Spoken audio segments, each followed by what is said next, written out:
Yes.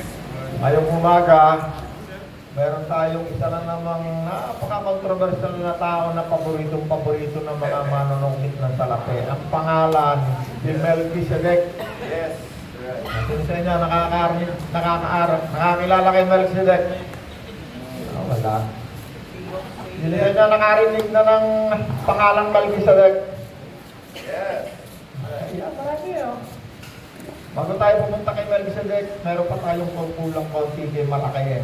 Hindi natin napuntahan yung gitna. Punta tayo, balik tayo uli kay, taglit lang kay Malakay para makompleto natin yung si Malakias.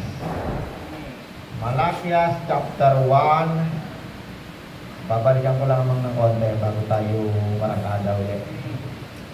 Kasi meron sabi kasi sa Hebreo chapter 6. Iwanan natin ang mga sa mga Hebrew chapter 6. Merong mga pinaiiwanan na ng mga aralin yung mga fundamentals katulad ng salvation. Sige, kaya sa atin, pakibasa mo. Kaya't iwanan na natin ang mga paniwalang aralin tungkol kay Kristo at magpatuloy na tayo sa mga aralin para sa mga may sapat na pangunawa na. Okay, hold na. Kaya rin.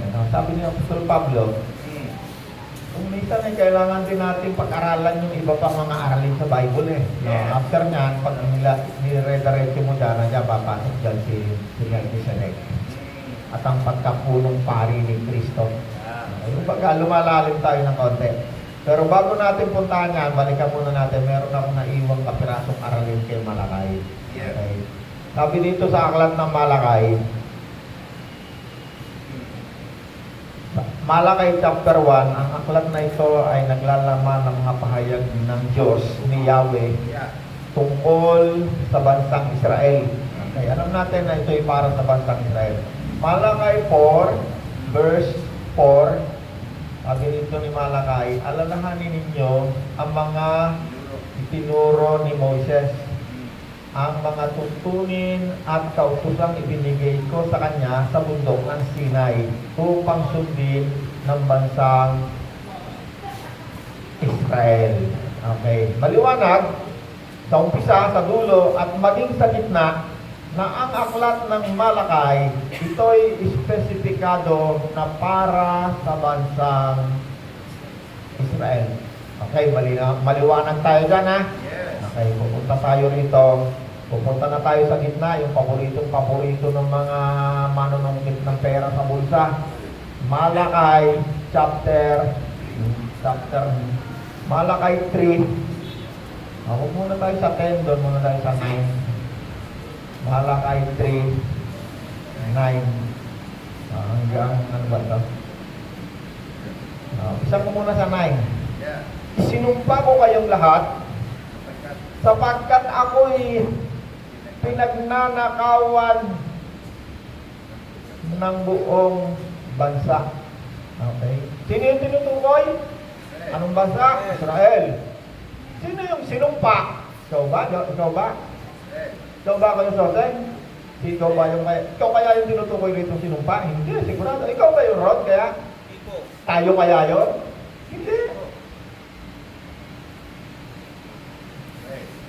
Para malinawan mo yan, nabasa na natin, dami na nating verse na nakita, na ang Malakay, mula umpisa hanggang dulo, hanggang gitna, ito ay tumutukoy sa isang partikular na tao, bansa, at ang nagsasalita rito ay isang partikular din na tao na inutusan ng Diyos, ang pangalan ay Malakias, isang propetang Hudyo, at ang kanyang bilin ng Diyos kay Malakay, ituro mo ang mga kautusan ni Moses, yung law of Moses.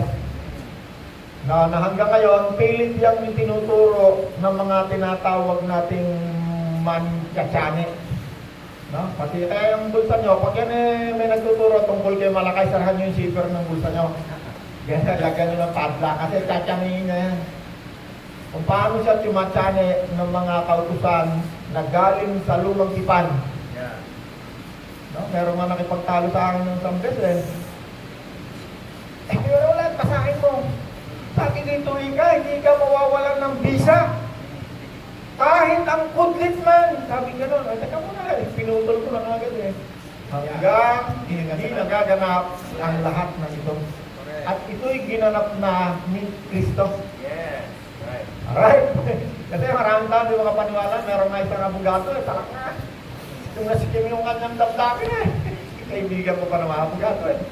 Talaga hindi ako rola, kinikilabutan ako sa tinuturo kung wala ng visa yung Old Testament. Sabi ko, pastor, kako, attorney, tingnan mo yung binasa ko. Ikaw naman ay abogado, di ba ikaw ang abogado, gumagamit ka ng saligang batas? Tingnan mo yung sinabi kong batas na sinabi doon sa New Testament. Makikita mo. Di, basa siya, basa. Kinabukasan, parang tama yung sinabi mo. Siguro, bilasan niya yung mga kasi pinapos ko doon sa ating kapiraso lang eh. Eh siguro, pinanood niya ng buo yung nakita niya yung mga verses. Kasi itong mga verse na pinag-uusapan natin dito, hindi ito katang-isip eh. Kasi kapag ikaw nagturo ka, tapos ang ginamit mo hindi Bible, ang ginamit mo libro ng mga nagtuturo, hindi mo maunawaan. Makukumbinsi ka nila. Kaya lang ang pag ikaw ay nag-aaral sa Bible, ang gamit mo yung mismong Bible. Katulad nitong ginagawa natin, Bible mismo yung base ng ating pag-aaral. Ibig sabihin dito, walang halo. Ito'y puro. Walang libadura. Kapag yan kasi inaral mo yan sa isang libro, nilalagyan nila yan ng pampasarap. Ang tawag daw libadura. Parang nagiging tama yung hindi tama. Alright? Okay. Yes. Bago tayo pumunta kay Melchizedek, kasi ito, pinaka-controversial ito si Melchizedek eh. Kasi merong may involved na naman pera. Pero babalikan ko ulit sa atin, no? Ito kasi si Malakay na itinutuan. Intent pala, hindi ko pa napupuntahan. Malakay 3, sa 10, teka muna. Nag-umpisa ako sa 9. Malakyas 3:10. 3. Ay, 9 yung binasa ko kanina eh. Okay.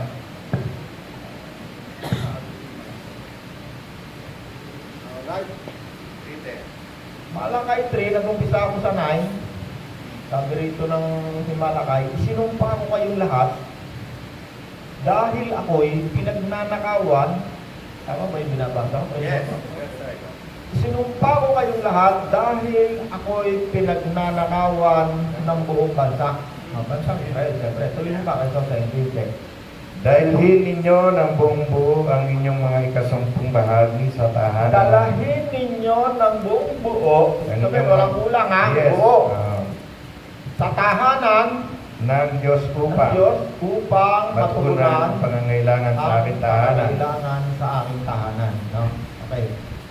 Particular yan, ang sinasabi dyan, yung tahanan, yung templo, kung saan sila nagpupunta at sumasamba. Yes. Okay. Pangalawa, ang bansang Israel, kaya nga sinabi, bansang Israel eh. Yung kanilang tax system ay yung 10%. Kaya kung maalala nyo, noong humingi sila ng panibagong form of government, panahon ni Haring Saul. No? Wala pa si Saul, propeta pa lang, si Propeta Eli. Sabi ng mga tao, mahal na propeta, bigyan mo na rin kami ng hari, katulad ng mga hari sa aming paligid. Hindi ka kakulit ng kakulit, si Propeta Eli, ayaw na, siyempre, yun ang sinabi sa kanya ng Diyos eh. Theocratic eh, ang namamahala, mga propeta. Ay yung mga nasa paligid nila na laging dumidigma sa kanila, may mga hari. Okay, sabi ng Diyos sa kanila, huwag ka na malungkot. Ibibigay ko sa kanila yung hari. Pero, ulit-ulitin mo sa kanila, na kapag sila'y binigyan ko na ng hari, mag-iiba na yung kanilang form of government, magkakaroon sila ng tax system. Yung kanilang mga anak, gagawin ko yung mga sundalo, yung mga babae, mga tagaluto, kukunin ko yung kanilang mga lupain, mga etc. Noong si David ay napalaban na kay Goliath, alam niyo ko anong reward kay David? Kasi lahat ng tao tataksa na. Tataks na. Alam niyo ko anong reward kay David? Sabi ni Haring Saul. Pagka napatay, kung sino makakapatay dyan kay Goliath na yan, ang unang reward ko, yung anak ko, papakasal ko sa kanya. Pangalawa, hindi na siya tataksan. Nabasa mo yan, nabasa mo, Pastor Romer? Sino nang nabasa ng Bible? First pa yun, kayo ito, naglaban sila ni Haring, ni Goliath, saka si David. Si David, bata pa lang siya. No? Sabi ni King Saul, ang makakapatay kay Goliath, ipapakasal ko sa aking anak. Yeah. Pangalawa, libre na siya sa tax. Yeah. Sino nakakilala kay Haring David? Yes. Okay lang eh. Sino nakakilala kay Haring David? Yes. Ayun. Alright. Okay, ano lang yan? Ginawa ko lang input kasi isang beses may nakita ko may nag-comment sa akin kasi hindi naniniwala daw sa tungkol dyan eh. Nung sinabi ko yan, yung pastora may doctorate degree. Nilike bigla yung aking nilike niya bigla yung post ko. Pero hindi niyo yan malalaman kung hindi kayo nagbabasa ng Bible kasi nasa Bible yan eh. Nandiyan sa Genesis, nandiyan yan sa history ng Israel. Okay? Tungkol naman sa mga biyaya na galing sa Diyos, no? May mga verses na tayo na sinabi eh. Kung ibinigay ng Diyos ng kaisa-isang anak niya na si Jesus, wala nang iba pang hindi kaya ibigay ang Diyos sa inyo. Romans chapter 8. John chapter 3:16. Dahil sa pagmamahal ng Diyos sa atin, ibinigay niya ang kanyang buktong na anak na si Jesus. Ang sino man sa kanya isasampalataya, hindi na mapapahamak, magkakaroon ng buhay na walang hanggan. Ang kanyang pangako ng Diyos sa atin, ibinigay niya eh. Yeah. Okay, John 10:10, na parito ko upang ang mga tupa, tayo yon ay bigyan ng buhay na masaya, masagana, at walang hanggang buhay sa piling ng Diyos. Okay? Binigay na ang lahat ng bagay. Marami pang ibinigay ng Diyos. Sabi nga ni Apostol Pablo paano niyo ba natanggap ang Espiritu Santo? Hindi ba nung kayo sumampalataya? Yes. Espiritu Santo, ibinigay na nga sa atin eh. So, lahat ng bagay ay ibinigay na, ginawa na. Lalakaran, tatanggapin na lang natin. Amen? Okay, andun na tayo sa 10. Ano sabi? Sa 10. Sabi ni Malakias sa bansang Israel, ibalik ninyo buong buo ng buong buo. Ito yung ginagamit ng mga manluloko. Tawag doon sa mga manluloko, mga scam. Mga scammer. Ito yung ginagamit ng mga scammer eh. Mambubudol, makinig ka. Marami akong fans na may mga abogado, may mga doctorate degree. Kasi sinusuri nila lagi yung tinuturo ko. No? Ito, paborito ito ng mga mambubutol, Malakay chapter 10. Malakay 3:10. Sabi, ibigay niyo ika ng bumbo ang inyong mga ikapu. Ang ibig sabihin ng ikapu, 10% ng inyong kita. 10% ng, kumbaga, meron ka 10, yung isa, ibibigay mo, 1/10. Yeah. Yun ang tax ng araw, ng budget. Ngayon, samot-samot na ang tax. May VAT. Lahat ng binibili natin, may tax yan. Bakit? Kasi ang gobyerno natin, democratic. Demokrasya. Itong gobyerno ng Israel ng mga panahon ito, theocratic. Ang kanilang saligang batas, yung law of Moses. Sa oras na to, nagpalit na uli sila ng gobyerno, ang Israel. Parliamentary, democratic parliamentary. Meron silang prime minister, ang pangalan, si Netanyahu. Galit na galit na sa gera, Netanyahu, gusto niya lagi gera. Maraming kaaway niyan. Buong Middle East kaaway niyan ng Israel sa ngayon. Milyon-milyon ang patay. Pag nagpasabog ng bomba yan, nung Iran ngayon, ayaw nila makakaroon ng nuclear bomb.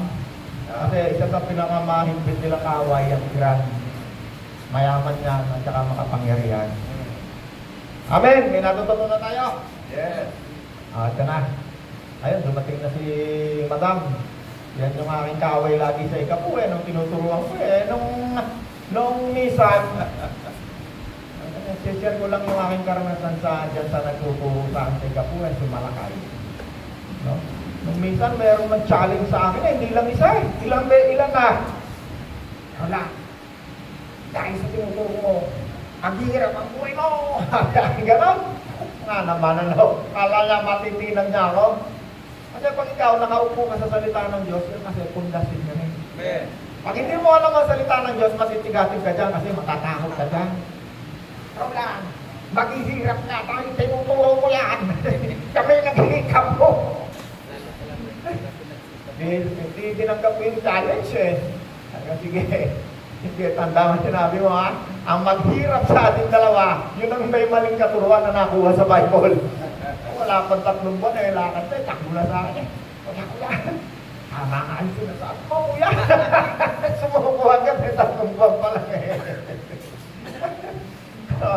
Alam niyo sa Bible, sa New Testament, merong isang nagturo doon eh, merong isang, ang Panginoon, meron siyang kaharap na 2 tao.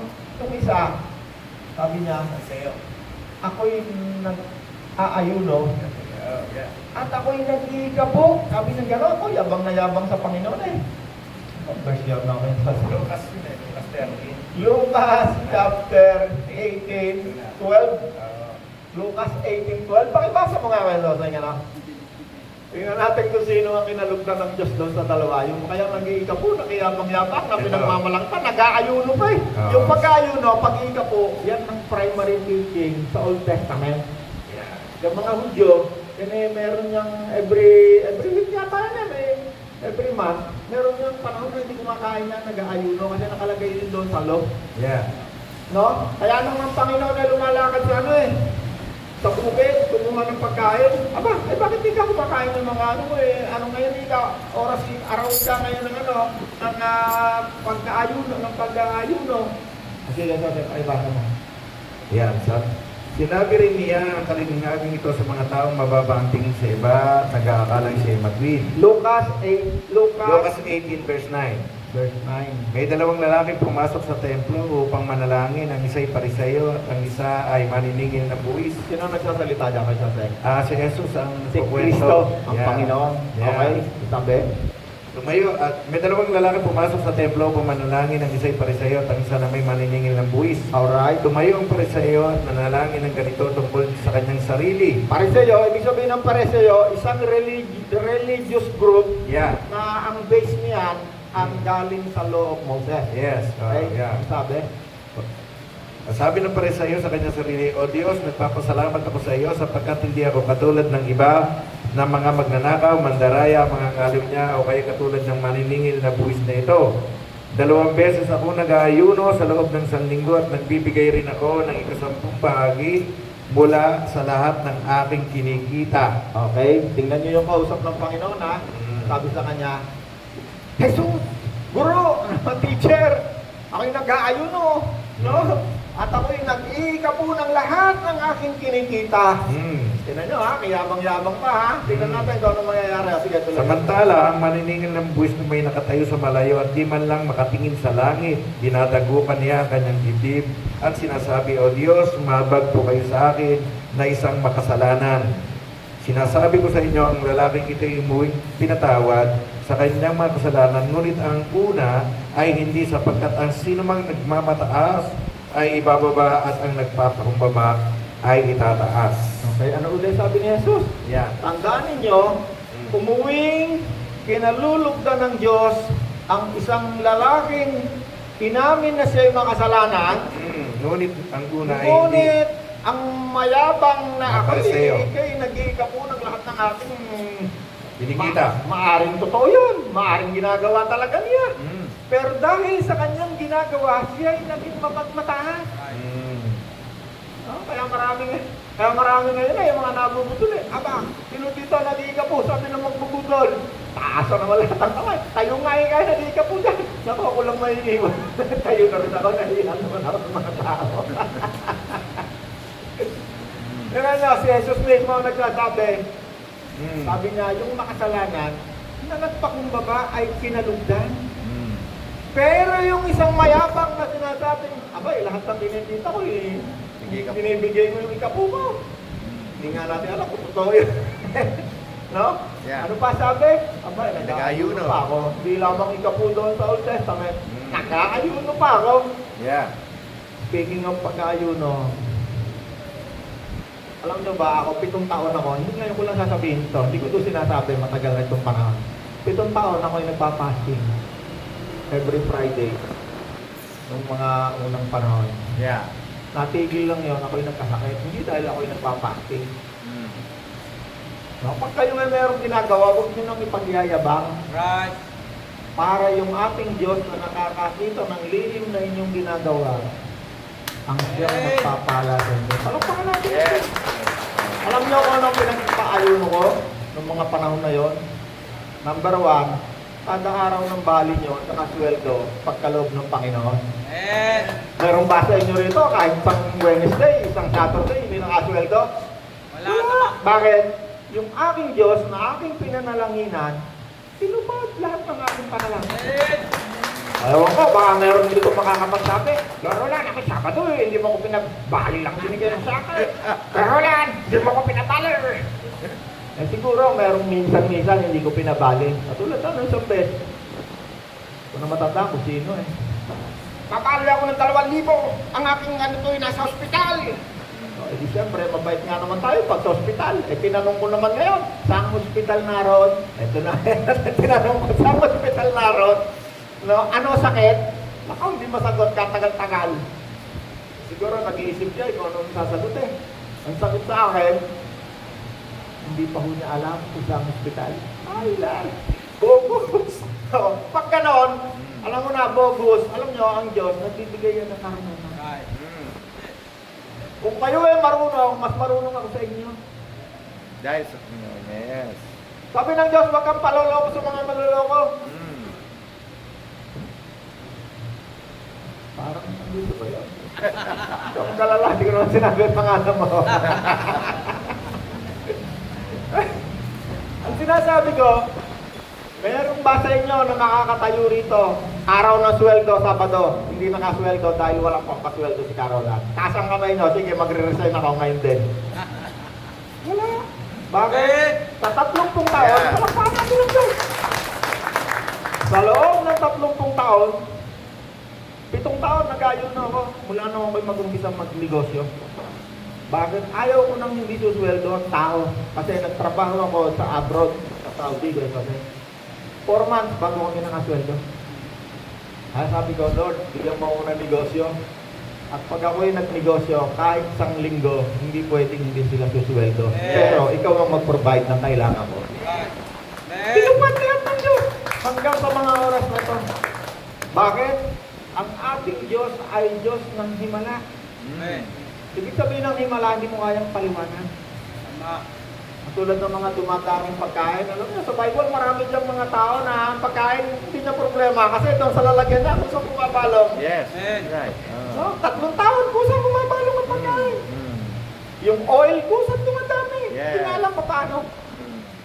Kasi ang ating Diyos ay Diyos ng himala. Yeah. Yes. Miraculous.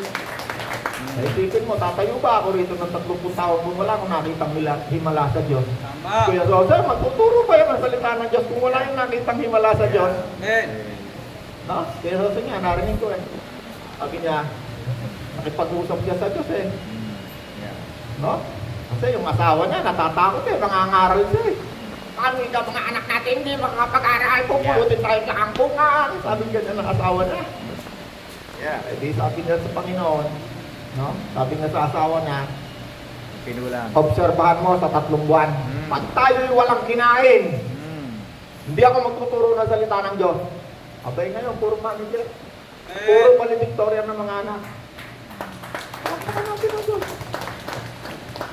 Oh, gusto nyo, subukin nyo rin ang Diyos. Kasi Diyos na, ang Diyos ko, Diyos nyo rin eh. Yes. Kaya Right. nga tayo may Bible study para makilala natin ang ating Diyos eh. Ang aking Diyos, ang Diyos ni Kuya Sonsen. Para makilala natin ng ating personal na pagkaka-experience. Yes. Amen? Amen. Yeah. Pumunta na tayo kay Melchizedek. Isa sa pinaka-controversial yan eh. Diyan nila nailup ang ano eh. Naiikot nila uli yung Old Testament eh. Naiikot uli nila dyan. Yeah. Hallelujah. Psycho. Oh, teka lang.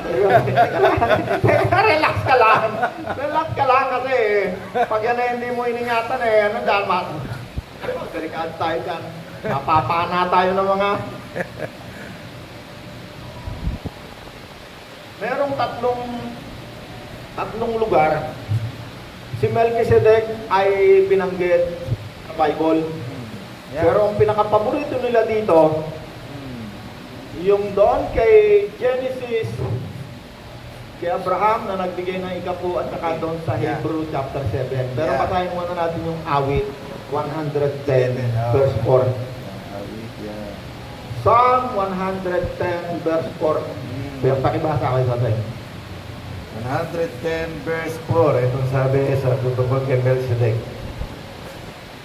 110. Verse 4. Okay. Ito, si Yahweh ay may pangako at kanyang sinabi, hindi magbabago, ikaw ay pari magpakailanman ayon sa pagkapari ni Melchizedek. In the order Of of Melchizedek. Melchizedek. Okay, sa Tagalog, ayon sa pagkapari ni Melchizedek. Yeah. Okay, yan ay propesiya para kay Kristo. Si Kristo wala pa, sabi sa awit, ikaw ay, ano sabi pakinggan sa atin? Ikaw ay pari Ikaw ay pari ayon sa pagkapari. ayon sa pagkapari according Melchizedek, yeah. sa pagkapari ni Melchizedek. Okay. According, yan ang unang paghahalimbawa kay Kristo, kay Melchizedek, according, ayon sa pagkapari ni Melchizedek. Kasi tayo ngayon, si Kristo ngayon, ang tawag natin ngayon kay Kristo, siya yung ating pinakapunong pari. Yeah. Siya yung pinaka-high priest natin na hindi na mapapalitan kailanman. Siya ay nabubuhay magpakailan-kailanman. Okay? Yeah. Right. Mm. Basahin muna natin bago tayo pumunta dyan basahin natin muna yung Genesis. Yeah, Genesis. Genesis chapter 14. 14. Yeah. Teka lang kayo sa teka lang ha. Ako muna babasa. Ingatan natin mabuti yan kasi baka tayo sinusundan ng mga pariseyo, sabi sa iyo, tayo dalawa. Okay. Bago tayo pumunta dyan sa Genesis chapter 14, tumurong tayo sa 13. Okay. 13 muna. 13. Mm. Genesis 13, kasi si Melchizedek lalabas yan sa 14. Pero sa history, sa pangyayari, kaya susundan natin sa 13 muna hanggang 14. Ayan. Ako na babasa. Yeah. Mula sa Egypto, si Abraham ay naglakbay na pahilaga patungong Negev. Kasama ang kanyang asawa at mga pamangkin niyang si Lot, dala ang lahat niyang ari-arian. Yes. Mayaman na noon si Abraham. Mm. Marami na siyang mga tupa, Ambing. kambing, baka. Marami na rin siyang naipong ginto, pila. Mm. Mula sa Negev, unti-unting siyang naglakbay pabalik sa dati niyang pinagkampuhan sa pagitan ng Bethel at ay pumunta siya sa dating pinagtayuan niya ng altar at doon sumamba kay Yahweh. Ganun niyo ha. Si Abraham, unang-una, sabi rito, mayaman na. Wala pa si Melchizedek wala pa siyang encounter kay Melchizedek. Mayaman na, yes. Mayaman na siya, marami siyang, kasi marami na yung pagkakataon kahit mga mahari ng Egypt, niregaluhan niya na kasi yung asawa niya nung kinuha Yeah. naginip yung isang hari sabi, nako, bukas patay ka na pag hindi mo sinuli yung asawa ni Abraham. Yeah. Marami yung encounter si Abraham na hindi pangkaraniwan. At ang resulta, siya ay payaman ng payaman, ng payaman, ng payaman, ng payaman. Kasi ang pangako sa kanya ng Diyos sa 12. Yeah, I will bless you. Kasi balik tayo konti pa sa 12. Yeah. Genesis 12 verse 1, sinabi ni Yahweh kay Abraham, lisanin mo ang iyong bayan. Ito yung unang pagkatawag ng Diyos kay Abraham. Yes. Ang tahanan ng iyong ama at mga kamag-anak, pupunta ka sa bayang ituturo ko sa iyo. Pararamihin ko ang iyong mga anak at apo. Gagawin ko silang isang malaking Bansa. bansa. Kaya nung mga pinag-aaralan ng nakaraan, bansa na sila. Israel na ang tawag hanggang ngayon. Papalain kita. Pagpapalain kita, gagawin kong dakila ang iyong pangalan at ikaw ay magiging pagpapala sa marami. Ang sa iyo magpapalain kita, ang sa iyo susumpa, aking susumpain. Okay. Yan ang Yes. pagkatawag ng Diyos kay Abraham.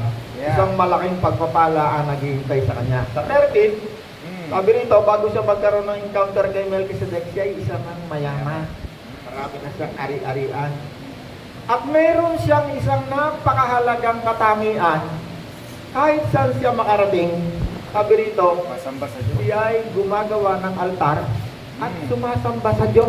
Yes. At ang kanyang Diyos ay kaparehong-kapareho. Ang paniniwala ni Abraham ay kaparehong-pareho, maya-maya pupuntahan natin, ng pananampalataya ni Melchizedek.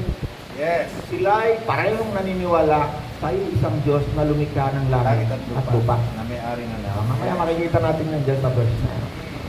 So, pareho sila. Si Abraham ay isang manglalakbay pagkat mayroong lugar na tinawag siya ng Diyos. Okay, 13, 14. Ano? 14. Okay. 14. Dito na tayo sa 14. Genesis chapter 14. Ayan na, papasukin na natin si Melchizedek. Binigyan ko lang ng konting background. Yung pagkatao ni Abraham. Kasi, ang pag-aaral ng salita ng Diyos, hindi lamang doon ka sa isang particular na sitas. Kailangan uurong ka para makita mo yung background ng pangyayari. Kasi kung hindi, mabubudol ka. No? Katulad doon sa Malakay, yung mga mambubudol, kinukuha lang nila yung ibigay niyo buong ninyo ikapo, yun lang mga kinukuha nila. Kaya nabubudol yung mga tao. Ang mga tao hindi nagbabasa ng Bible, kaya madali silang mabudol. Dito naman kay Melchizedek, ito naman, iniingatan natin mabuti, no? Para meron tayong mas lalong matutunan. Bakit? Kasi kapag babasa ko ng Bible, sa mahabang panahon, nakita niyo yung Bible ko, ayan. Yeah. Saan yung Bible ko? Halos masisira na uli yan. Ang dami ko ng Bible pa ulit-ulit. Halos masisira. Hindi ko na mabasa. Ito nga ngayon, medyo may mga bagay na hindi ko na mabasa. Kasi napakarami kong marking. Bakit? Kasi ang Bible, sabi ng Diyos, sabi ni Santiago, ang pinagpapala ng Diyos ay yung mga nagsasaliksik. Yeah. Ang pinagpapala ng Diyos sa lahat ng kanyang gawain. Masabi mo nga kayo sa kasi baka Yes. sila maniwala eh. Santiago 1:25. Santiago 1:25. Yeah, yeah. Okay.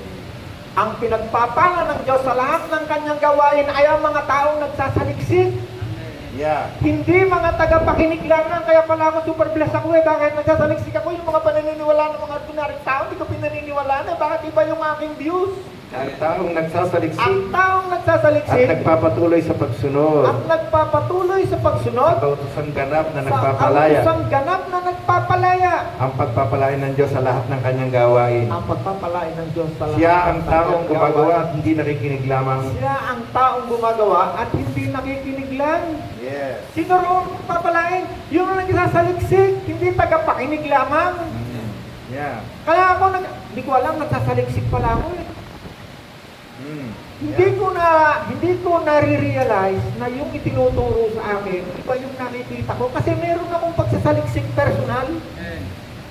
Yeah. No? Sabi nga sa akin itong isang doctorate degree. No, high priest nga eh. Pangalan, Caipas. Kinig ka ng nood ng video. Kaya yan tuloy ang mga natutunan mo dyan sa Vision Ginoong akong. Kahit isang video ka ako tungkol dito sa akin tinuturo, hindi ko pinanood kahit kaninong video. Yeah. Go 1:25. Tuloy. Tinatanong sa anong verse? Alam mo, nung tinuro ko yan, maraming nag-text sa akin, saan yan? No? Saan yung sinabi mo na yan, ang pagpapalain na yung mga nagsasaliksik at hindi tagapakinig lang? Kasi hindi nila nakikita yan eh. Ayan, binigay ko yung verse, ayan yung verse. Sabi ni Santiago, isa sa haligi ng iglesia sa Bantipan. Yes. Okay.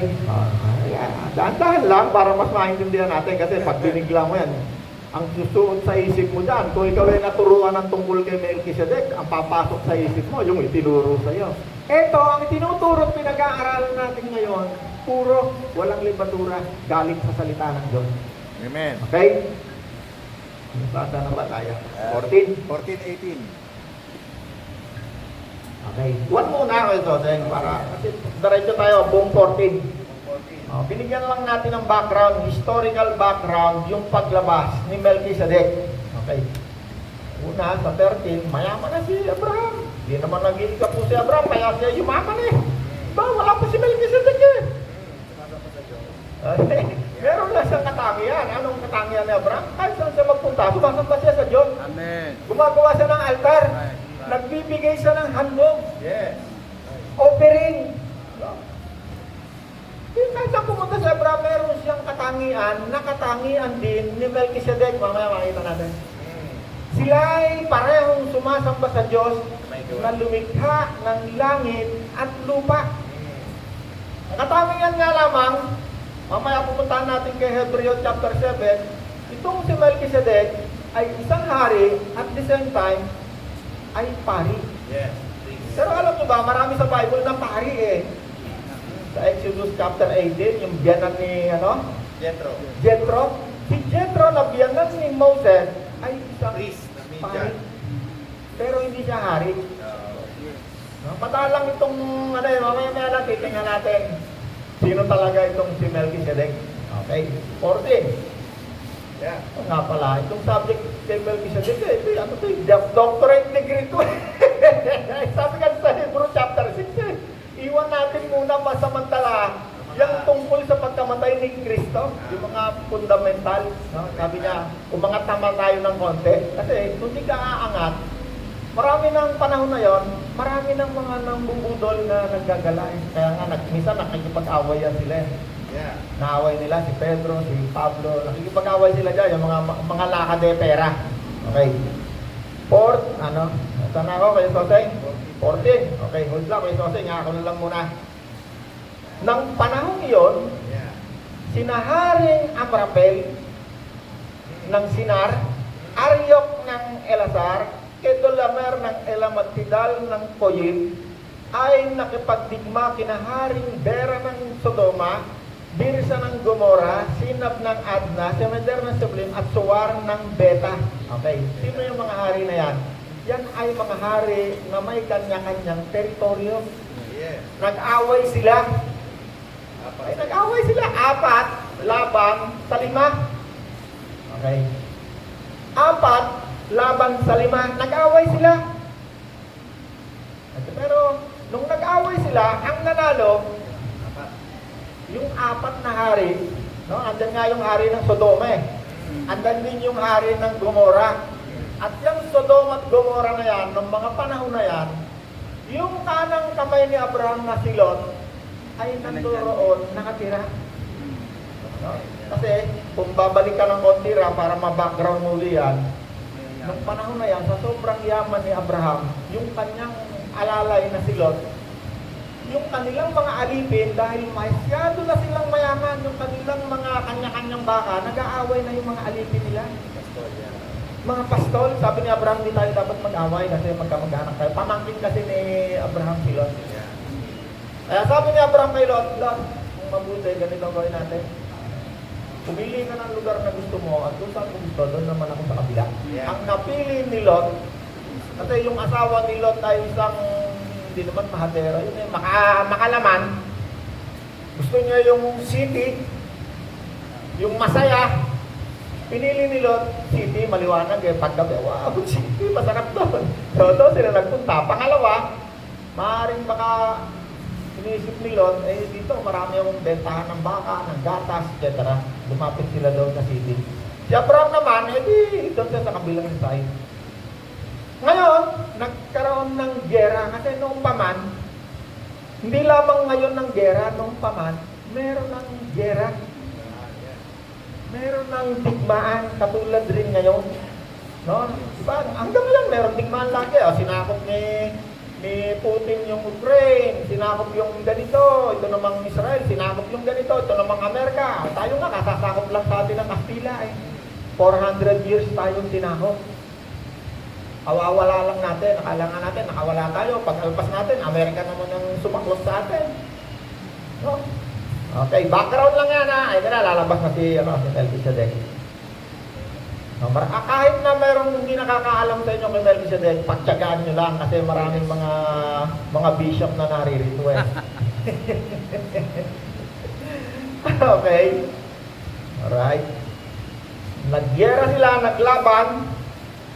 Okay, sa 8, 14 verse 8, tinipon nga ng mga hari ng Sodoma, Gomora, Adma, Sebulum at Bela ang kanilang mga hukbo sa kapatagan ng Sidim at doon nila hinarap sina Haring Gondolomer, Tidal, no, mga hari, at natalo ang 5 hari laban doon sa 4. Okay, sa 13, talo-talo naman tayo para hindi masyadong mahaba. Yeah. 14 verse 13, isang takas ang nagbalita ng pangyayaring iyon kay Abraham na Hebreo Yeah. na noon ay nakatira malapit sa tabi ng sagradong kahuyan ni Mamre, isang Amoreo. Si Abraham at si Mamre kasama ang mga kapatid niyang sina Eskol at Aner ay may umiiral na kasunduan. Yes. Pagkarinig niya sa kanyang pamangking si Lot. No, kasi binalita si Lot ay nabihag. Yeah. Tinawag niya ang kanyang mga tauhan at nakatipon siya ng 318 mandirigma. Sinundan nila ang mga kalabang hari hanggang sa Dan. At pagdating doon, nagdalawang pangkat sila at pagsapit ng gabi, sinalakay nila ang kaaway. Tinalo nila ang mga ito at hinabol hanggang Oba sa Oba. ilagan ng Damascus. sa kabilang hilaga ng Damascus. Nabawi nilang lahat ang nasamsam na ari-arian at nailigtas si Lot, ang mga kababaihan at ang iba pang nitong kasamahan. Okay. So, ngayon, nung naglaban na yung 4 na hari versus sa 5, nanalo yung 4, ang kasamahan nga lang, yung pamangkin ni Abraham, Ay nandoon. na kanyang pinakamamahal na si Lot, ay nahuli rin, nakasamang nabihag. Yeah. Kasi kapag ikaw ay sinakop ng isang bansa, ng isang hari, nung panahon na yan, kaya ka sasakupin kasi gusto niya yung ari-arian mo. Yeah. Maaaring maganda yung, yung lupain mo, Yeah. marami kang naipong ginto, at pagkatapos, ang susunod nun, pag ikaw ay nasakop, ikaw ay tataksan nila. Bibigyan ka nila ng pasanin. Magkakaroon ka ng share sa kaharian ng bansang sumakop sa iyo. Okay. Ngayon, itong si Abraham, hindi pa siya actually matatawag na isang kaharian kasi hindi pa siya ganoong kalaki. Hindi pa siya ganoong kalaking nakatira lamang siya doon sa kakahuyan ni Mamre, na ang tawag sa lugar na kanyang tinitirahan ay Hebron. Hanggang sa mga oras na ito, ang pangalan niya Hebron. Nandoon niya sa tabi ng Jerusalem. Jerusalem, Hebron. Mga ilang kilometro lang. Okay. Tingnan natin ngayon. Ayan na, papasok na mga hari, ha. Nabawi nila. Napawi na nila yun. Napawi na. 17. Nabawi na lahat ng ari-arian na panalunan ng 4 na hari. Tinalo niya sa pamamagitan ng kanyang mga kaalyansa na sina Eskol. pangalan si Eskol Aner. Si Aner, yan, maliliit na tribo. Kumbaga, hindi pa sila kaharian, pero papalaki na. At yan sila Asner at si Eskol. tatlo, magkakapatid yata yun eh. Meron silang umiiral na treaty, kasunduan. Sa gera, merong mga treaty na tinatawag eh. Treaty of Paris, mga kasunduan yan. No, bago mag-gera, actually, nag-uusap yung mga yan eh. O, pag nanalo tayo dito, ito yung hatian, ganyan ha, ganito, ganon. Tawag doon treaty. Bago sila pumunta sa isang lugar, meron na silang kasunduan. At pag sila yung nanalo, yun namang tinalo nila, pilit nilang pagkagawain niya ng kasunduan kung ano man ang gusto nilang kasunduan. Katulad halimbawa ng Japan, tinalo yan ng Amerika. Pumirma yan ng kasunduan treaty. Sa loob ng 50 taon, hindi pwedeng gumawa ng armas yan. Kaya ang Japan, ngayon lang nakakagawa ng armas kasi pinayagan na sila ng Amerika. Treaty tawag doon. Okay.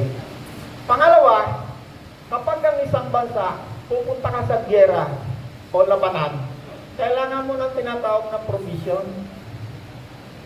Yung provision, yung pagkain ng sundalo namin, yung armas namin, yung lahat na kailangan mo, meron kang provision na dala-dala. Halimbawa, katulad nitong nakaraang gera, World War II. Ang British nakipaggera sa Germany, World War II. Sino ang nagpo-provide ng kanilang provision? Number 1, Amerika. Kaya manood kayo ng history, yung documentary, kaya may dokumento, magbasa kayo ng libro, makikita nyo. Ang Amerika, ang number 1 nilang provider ng provision. Ng pagkain, ng mga sundalo, maging ng mga bala, sila gumagawa. Kasi kung walang provision, ay wala ka, hindi ka mananalo. Kaya ginawa ng Germany yung U-boat nila, lahat ng barko galing Amerika, tinitira nila. Kaya ang Amerika napilitan ng sumali sa World War II. Pero, dahil sa laki ng utang na pinurobay ng Amerika sa British, nalugmok ang British Empire. At ang nangyari, after ng gera, American Empire na ang naging imperyo. Kasi yung British na bankrupt. Hanggang ngayon yata may utang pa sila sa Amerika. Pero wala, sa mga natutunan yan sa history. Alright, ay, masyado nang malalim. Kasi sabi ni Apostol Pablo, iwan natin panandali yung aralin natin. Nakakaano pa kayo? Sabi ni Ron, time na! Kasi Ron, pang Harvard University ito eh. Joke. Tinatry lang natin maunawaan yung mga tinuturo ng mga mambubudol. Sige Ron, tatalong na tayo ng medyo ano. Palikan na lang natin next week yung ano. Okay? 14. I-close muna natin dito. 17. Okay. 17, 14, 17. Sa pagbabalik ni Abraham, pagkatapos niyang talunin si Haring Kadorlaomer at ang iba pang mga haring kasama nito, sinalubong siya ng hari ng Sodoma. Okay. Sino sumalubong? Number 1, hari ng Sodoma. Okay. Sino ang kanyang kasama? At sa libis ng sabi na tinatawag ding libis ng hari, dinalahan siya ni Melchizedek, hari ng Salem. Okay, Salem, lugar din yan. Jerusalem ngayon ang tawag dyan. Si Melchizedek ay isa ring hari. Bakit hindi siya nakikipaggera? Ayaw niya ng gera. Bakit? Itong si Melchizedek, hindi lamang siya pari, siya ay hari pa. At ang pinaka gustong gawin nitong si Melchizedek, kapayapaan. Ayaw niya ng gera. Hindi yan sumasali sa gera. Kaya siya mayroong pamagat, hari ng kapayapaan. Yes. Parang champion ng kapayapaan. Amen. Okay? Sinong kasama niya? Si Melchizedek. Dinalahan siya ni Melchizedek. No? Yung hari ng Sodoma ay sinalubong siya. Sinalubong din siya ni Melchizedek. Yes. Hari ng Salem para pari ng kataas-taasang Diyos. Dinalahan siya ng tinapay at alak at binasbasan. Okay? Yung tinapay may alang na dinala. Bakit? Ang hari ng Salem, si Melchizedek, ay isang napakaunlad na bansa.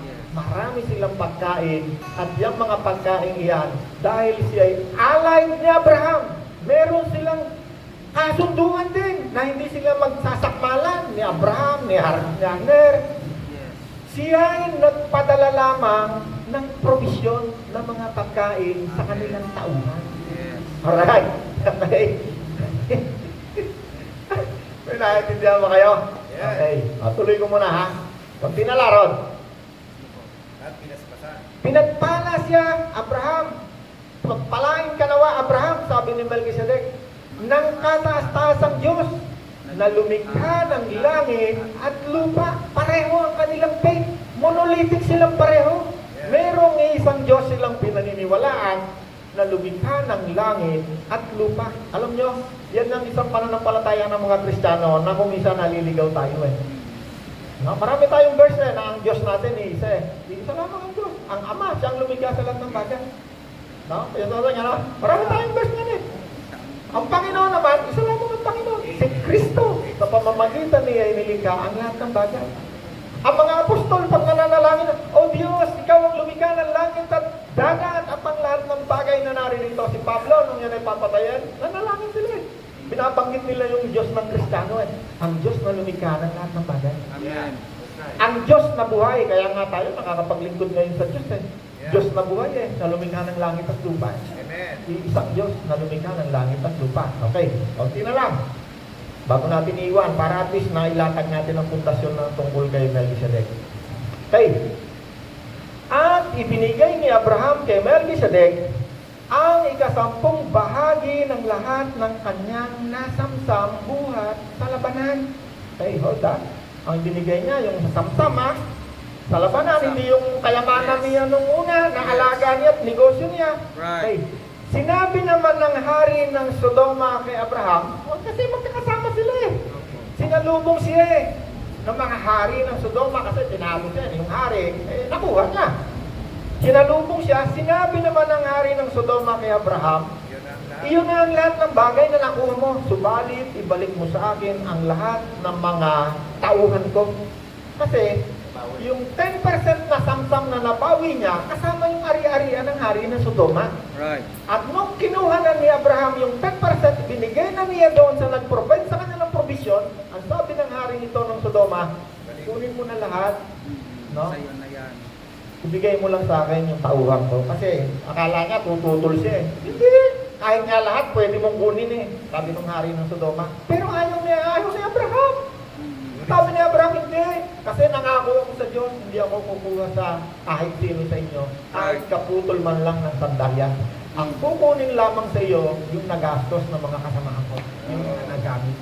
Yes.